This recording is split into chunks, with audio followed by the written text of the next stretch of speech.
Hey guys, so at the moment we're living in a camper van in Tasmania, traveling around. So before we show you what we're up to now, we're just going to flash back in time 1 year ago when we were living in Bali. We saw a lot of awesome things in Bali, like rice terraces, waterfalls, we went to the monkey forest. But in this video we're going to show you some of the places that we ate. On our first day in Bali we went out to a place called I Am Vegan Babe for brekkie. This place has epic food, like everything you could want on the menu is there. After eating like heaps of oily, heavy cooked food in Thailand for the previous 2 months, this was like amazing. Like it literally brought us back to life. So we both started for brekkie with 2 dragon fruit ice creams, which were so good. Tim got like a tofu scramble. And your Benedict, it looked really good. Yeah, and the restaurant is really nice itself, like very tropical, beachy kind of vibe.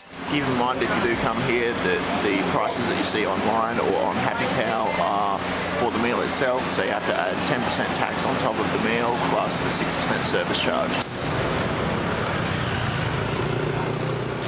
On that same day, our first day in Bali, we went to the Shady Shack, which was a vegetarian cafe that had mostly outdoor seating amongst like palm trees and in like a little patio garden. We had a berry smoothie and then we ordered some crumbed mushrooms that came with like this creamy aioli kind of sauce, and then I ordered the jackfruit burger and Tim had the cauliflower steak. I think the winners of that meal was the crumb mushrooms and the cauliflower steak. Everything else was kind of average. The jackfruit burger didn't have heaps of flavour. Like the jackfruit wasn't really marinated, it was more just for the texture. So I wouldn't order that burger again if I'm being totally honest. Compared to all of the other places we ate at in Bali, that one was really average in comparison, I think. Yeah. It was still nice, but we just didn't go back there because it wasn't great.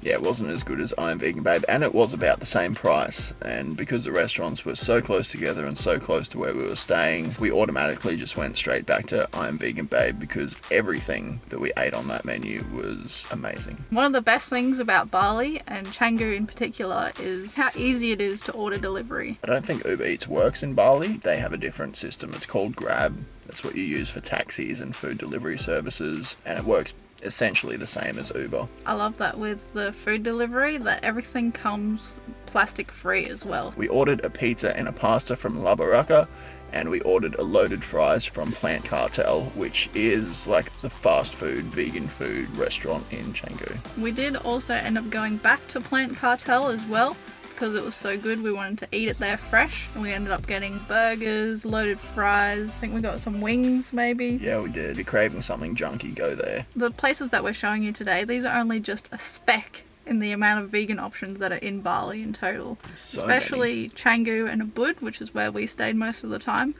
They're just totally littered with unlimited vegan options. Another place that we didn't really know about before we went to Bali, Paradiso Cinema. Buy a ticket, go upstairs, find some seating, and all the seating is like on a couch and you got a table and you can just like chill out and relax, and it's a really cool vibe. There's like a full vegan menu there where you can order anything you want, like burgers, smoothies. I think we had 2 pizzas and 2 smoothies, a bunch of desserts, and then they just bring it out to you while you're watching the movie. You just relax and...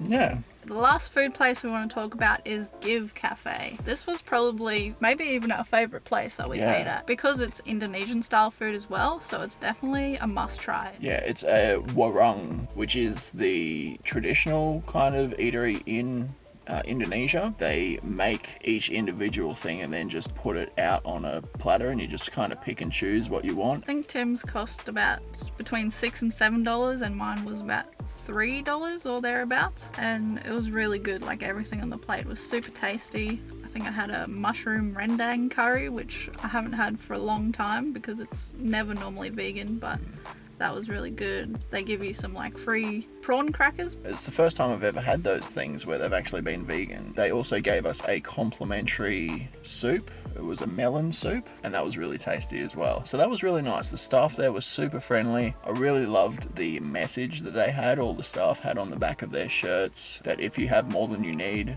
build along the table, not a taller fence. So I don't know, that just kind of hit me, and I was like, yeah, I fell in love with that place. I think Give was a non-for-profit cafe, so So any profit that they do make, they donate to certain charities, which is another great reason to go. One thing you will notice about Bali is the amount of rubbish everywhere. There is an insane amount of litter there, which is really sad to see.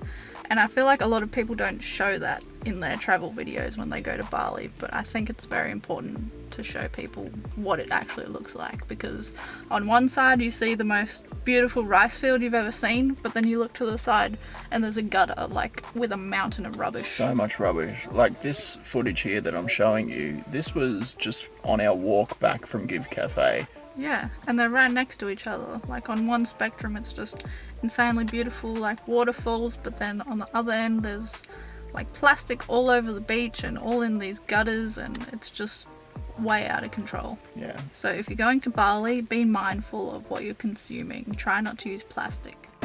If you're coming to Bali, please don't hire a motorbike. They're super annoying to hear. Yeah, don't pick the loudest motorbike or dirt bike that you find. Find a nice quiet one that doesn't disrupt the peace.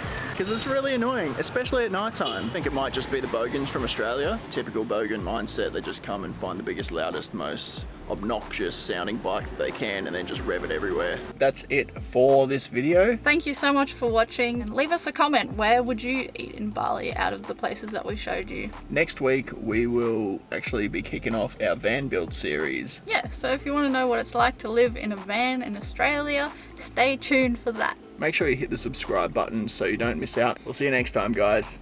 Peace!